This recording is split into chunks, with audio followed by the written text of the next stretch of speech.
Jupiter. I don't speak Spanish. I don't know what he said.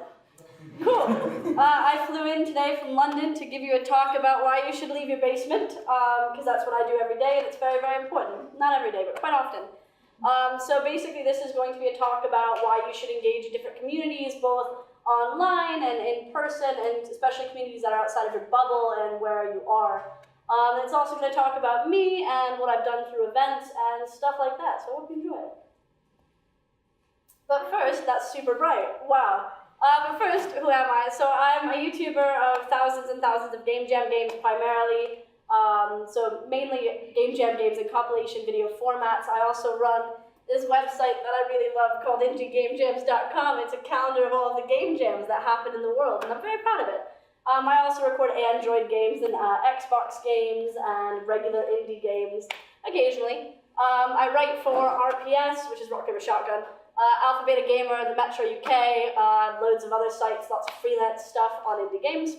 I co-own this website, which is called B3, a Big Boss Battle. We review indie games and board games now. I review board games, it's been great. I also work at Armor Games. My job title is Adept Games Wizard, and my name's Jupiter Hadley, so that's a fun joke right there. And I go and talk about KPIs, and I sign over browser-based games to our platform. It's really boring, but it's great, it's fun. It's fun to play games. But yeah, so development is lonely, and I sort of understand this because I work here. This is my desk, it's at the foot of my bed, and that's what I see every day. Sometimes it's a little bit less messy. This was taken right before I left, actually. So this is my desk as of yesterday morning, which is quite neat. My cup holder is a piece of tape. No, it's great. But a lot of people develop from inside their houses. They'll do it part-time. Not everyone has an office or a co-working space they go to. And this will be their whole entire world. This will be where they make all of their creations. And it's lonely. And it's important to get out of this area and to go see other people, not only for your sanity, but just to not be forever in your room. Even if you're doing part-time stuff and you do go to a regular day job, meeting up with other developers is super, super beneficial. So there's always a local community. I live in London, so we have co-working spaces. I'm sure there's ones near you. And they're nearby. It's an easy thing to get to, just being a part of the local indie dev community and the local game dev community. You'll meet people who are doing similar things to you. They're having similar experiences. They might be creating similar games. They can game test and they can work out bugs with you. And it's important to get feedback from people that aren't as invested as you in your own games. It's important to understand how other people are going to experience the things that you are making. And that's all part of meeting the local community. And that's an easier community to meet when it comes to meeting face-to-face, because they aren't far away. They aren't people that you're going to have to travel to go see, hopefully. Not every place does have a local community, but most places do, and if not, I'm sure you can find some game devs and a cafe to hang out in. There's always other people that you can be a part of and that you can learn from. So this is co-working in London. So I go there, I used to go there before I did NDA stuff quite often, and just be around other people, because I find if I don't work near other people for weeks at a time, I start to go a bit crazy, and just not having, going outside or having human contact for a week. So it's good to just get back into the reality of how you speak to humans and interact with them. That's really important. Don't lose that that skill of just talking. So yeah, it's a very simple community to sort of get into as long as there is one. There's also international communities. So game development, it's huge. Loads of people all over the world obviously take part in game development, and they make games, and they also like playing games. So going into an international community, you can sort of break out of your bubble. So again, I'm from London. We have this thing called the London bubble. Loads of Londoners always stay in London. They don't travel, and they don't understand a lot of the rest of the world where other people are, because it's a very unique place. Going out of your comfort zone and going to different locations brings you to just a wider audience, a wider amount of game developers and people that are interested in your game, and it really shows you what more is out there. You can also meet international press who want to cover your game, which is kind of important. I know we're talking sort of about game dev spaces to work, but there's also events that you can go to, and I go to lots of game dev focused events, and I know a lot of press that do, in the hopes of meeting game devs who might not showcase their game as often, but who might be making something interesting that hasn't been covered yet, because getting to see those from the ground up is beneficial to me in my unique like bits of writing about games that are upcoming. You also just get a wider range of everyone that sees your game. The same people aren't into the same customs or culture as you, so you get to see different things. In Sweden, there was loads and loads of games based on their folklore, and them getting to showcase it in Sweden, and me coming from not Sweden, it was a very different experience, and it's cool to see those experiences brought to just other places so that I can experience them easier. And there's also just different playtesting from different people who haven't seen your game again and again. If you do go to a local community a lot, they'll probably see your game quite a bit, and they'll get too close to it, and you'll need an outside perspective. But it's expensive, and travel is difficult, which is true. I mean, but it's also really, really worth it, in my opinion, to travel around at least once or twice, just to get out there.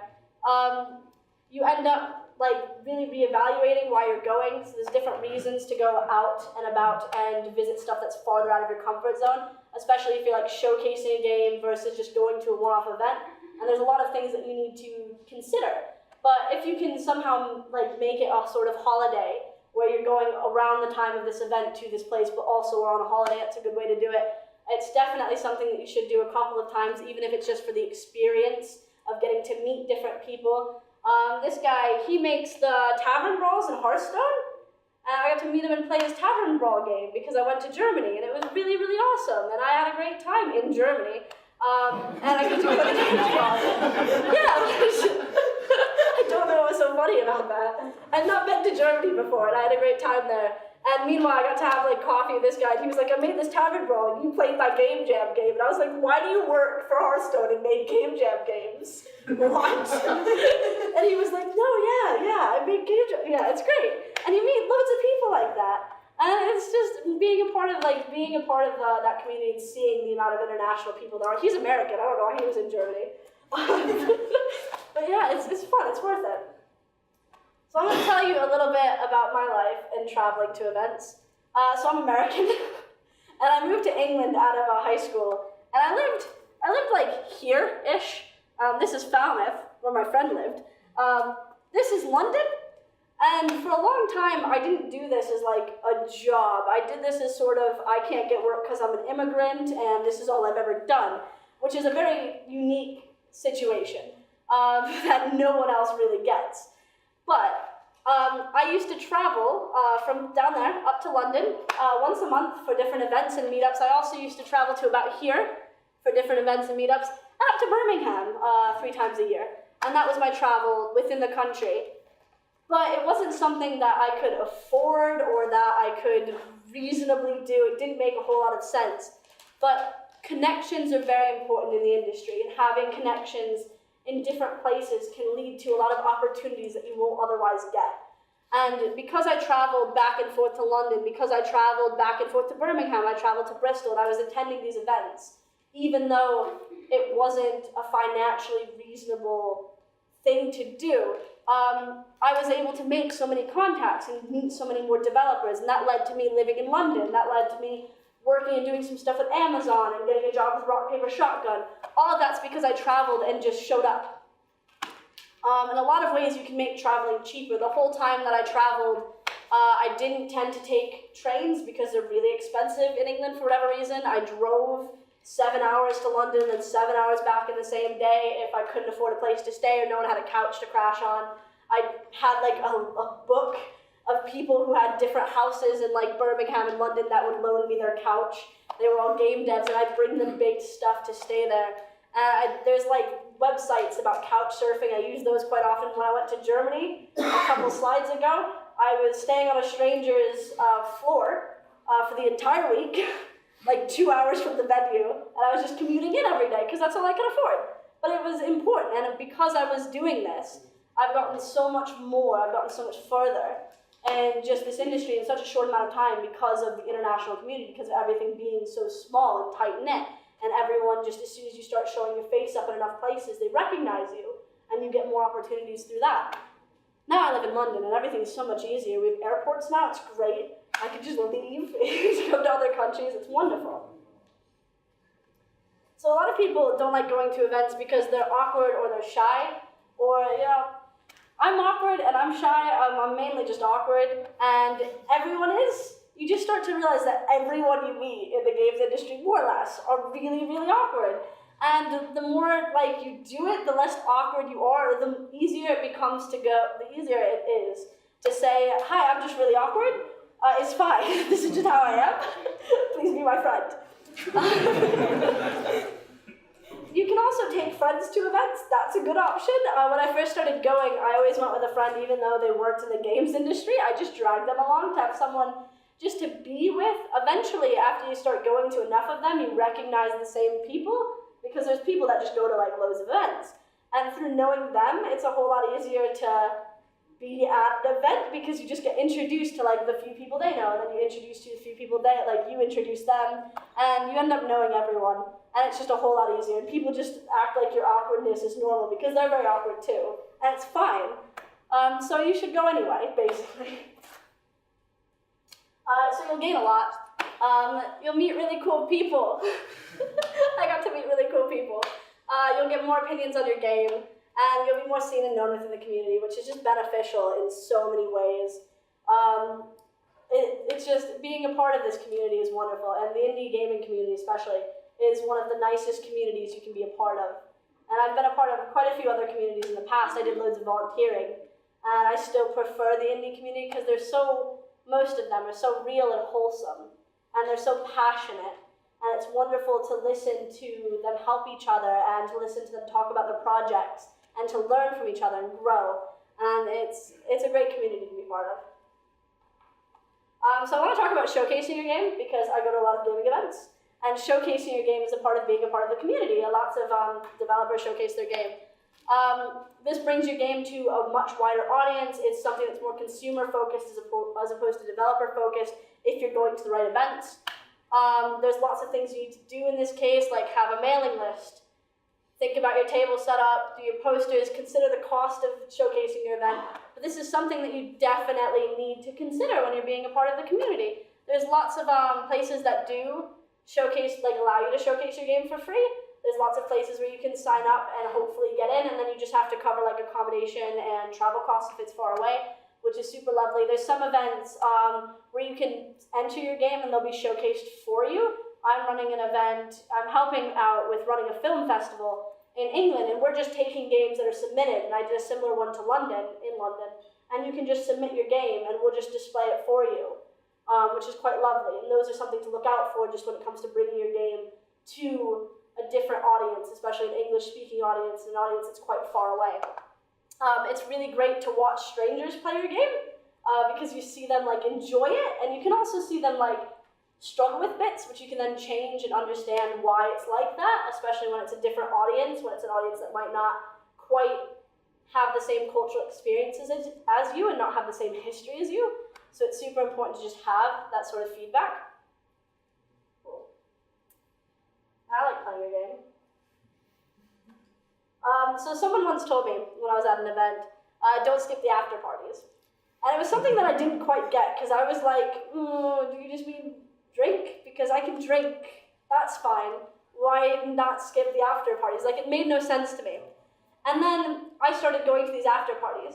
And you find that game developer-focused events, conferences specifically, they're sort of businessy. People go there and they have lots of meetings and they pitch their game, and it's sort of businessy, and there's like an edge to it almost. The parties don't have that edge. The parties are people slightly drunk, a bit more relaxed, a bit more interested, and other people because they're not on edge. And I started realizing that the after parties are where you make more connections. The after parties are where people tend to actually talk about themselves and get into sort of the story behind each other. And then I found some people who do press stuff like me who weren't going to the after parties, and I took them to the after parties, and were like, don't skip the after parties. And they were like, these are amazing. It's definitely something at the end of a day of showcasing, at the end of the day of talks about KPIs and how to make them better. It's something that you need to go to. You need to make the contacts there. Bring business cards to events just all the time. Just carry business cards no matter what. Because as much as you go to these events, and even just little co-working things, having information that you can give to someone so that they remember you is really, really important, especially if you want something from them or they want something from you.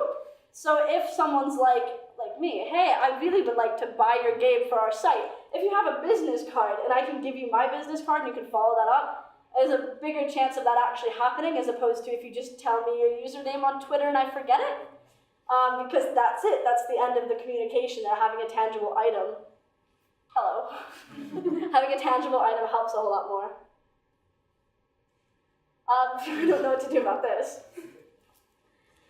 There's loads of people there that you'll probably recognize at some events, especially. There's like the speakers that are like indie heroes almost. You should say hello to them and make impressions to them because you get to meet them, because you've gone to this event, because you've gone to this meetup, and making an impression, even if it's just, hey, I really love that you have these games that I love. It all matters, and it's all part of the experience. And a lot of what you'll get out of this is experiences. And don't be afraid to talk to press, because we're really interested in your games. That's why we do this. And we want to hear from you, even if you're awkward, even if you're shy. Pitch your game to people. Tell people about your game. If you have your game on your phone or a video of your game, show them off to people who seem interested, because it's part of showing off what you've made, and everyone wants to see it. So this is sort of a life hack, I'm going to say. This indie dev selfie was originally made because my friend is sober and goes to these after parties, so it hooks into the don't skip the after party thing. And he'd meet loads of people and give them business cards, but they wouldn't remember him or he wouldn't remember them, because you get a little too drunk at industry.biz parties, and you get a little too drunk at places that have open bars. So he did this thing where he'd take a picture with people and he'd tag it indie dev selfie, so that he could easily go back through them the next day and know who he communicated with. So he tagged their Twitter and the hashtag. And then like the next time it's like that party, if he recognized someone, he just scrolls through the hashtag and finds who they were. And it's such a useful tool. I do that now. And it's so easy to like just keep track of who you've met and where you've met them from. It's a bit awkward being like, hey, do you want to take a selfie with me? But no one minds and no one really cares. They're really happy to be on your Twitter because that's like, I guess, exposure and fun. So just do it. And this is me eating wings with a load of game developers because we didn't want to have no after party. There was no after party for this event. So we went out for wings, and it was a great time. And all of these people are just game developers that showcased at the venue. It's so fun. It's fun. There are also online communities. I don't have a lot of time for online communities. I spend a lot of time traveling. But there are things like Discord and Slack. Really great tools for communicating with other game developers without leaving your home. So there's a lot of bigger Discords and there's a lot of bigger Slacks. There's also smaller ones based on just engines. This picture is from the Game Dev Network, which is just a general Discord of game developers. And there's a lot of people in them. Some have voice channels, which are very good if you work under NDA, which I started doing. So I couldn't go to co-working space because I can't work there because I've signed contracts that don't allow me to. So being able to just sort of work with someone else's voice, even if you can't like go anywhere, it just helps your sanity and with focusing and just being an actual human, which is something I'm not very good at and forget to do. But it's worth noting that this isn't as strong of a presence as being and meeting someone in person. And you will, like, in my opinion, you still have to go and meet people in person because it leaves a stronger impression. And it leaves yourself in their minds a whole lot better. But there's tons of them. There's tons of Discords and Slacks. You can find ones that are relevant to you. You can find ones that aren't really, really full if you're not comfortable with, like, the speed and the tempo. So having a Discord that you can engage with enough that you don't get lost is kind of important depending on how much time you want to do, like, how much time you want to devote to this. I've been in Discords that just move so fast that it's like you don't notice anyone. There's smaller ones, there's more niche ones. And then there's also like temporary Discords and Slacks. So these are like communities around stuff like game jams or events. So game jams will have like a Discord just for that jam. And you should definitely go and be a part of that game jam Discord if you're being a part of the game jam. You should meet people and talk about your ideas and talk about the theme. There was a bunch of Slacks for E3 where people just reacted to E3 stuff while E3 happened together in their homes. And that's really cool. You know, talk to some other game dev people, talk to some other gamers, see the event that's happened, meet new people. That's all. You should just meet new people. But yeah, that's all I have. Get out there, go do stuff, have fun, have experiences. Let me know how they go.